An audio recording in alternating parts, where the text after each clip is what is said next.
kami tidak dibukakan jalan, tidak ada tim eskor. Pasien saya meninggal di atas mobil pengantaran dari Talasalapan menuju RS Daya, meninggal di Urip.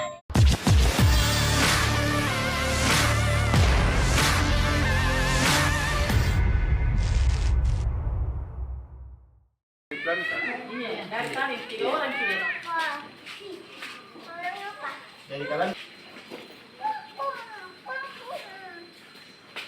Adi itu jadi memang uang juga, dananya kok dong, begini ya. apa juga, mau umum juga. Iya, tidak bisa.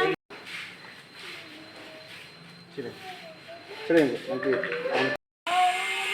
Nggak ada minat, jadi bilang aku dong bagaimana perasaan kalau kita ada posisi hati saya tuh, ini anakku baru meninggal. Nggak ada kehatita, aku bilang begitu. Ketika ini kasihan orang darurat, ini orang meninggal. Kenapa lagi mau kasih tahan-tahan? Bilang, aku dong, ini anakku meninggal ki. Kenapa harus dikasih berhenti lagi? Nah mau pulang ini karena sudah meninggal ki. Terus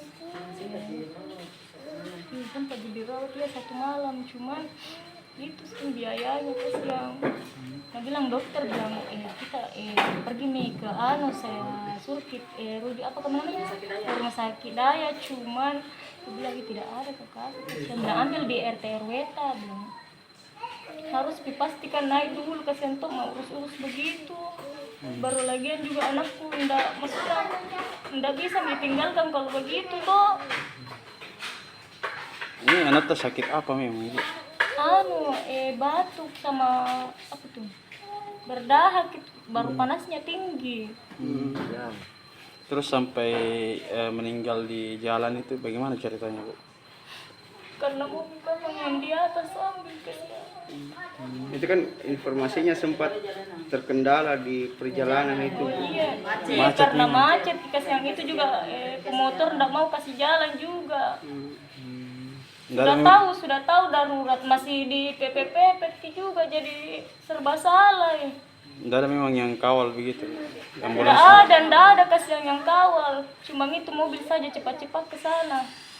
Pas meninggal pulang di situ lagi bakuan lagi sama pemotor. Berarti tidak sampai di rumah sakit. Iya, sampai di mana tuh Pak? Urip. Sampai di Urip dia. Di situ meninggal pas baru balik pulang lagi.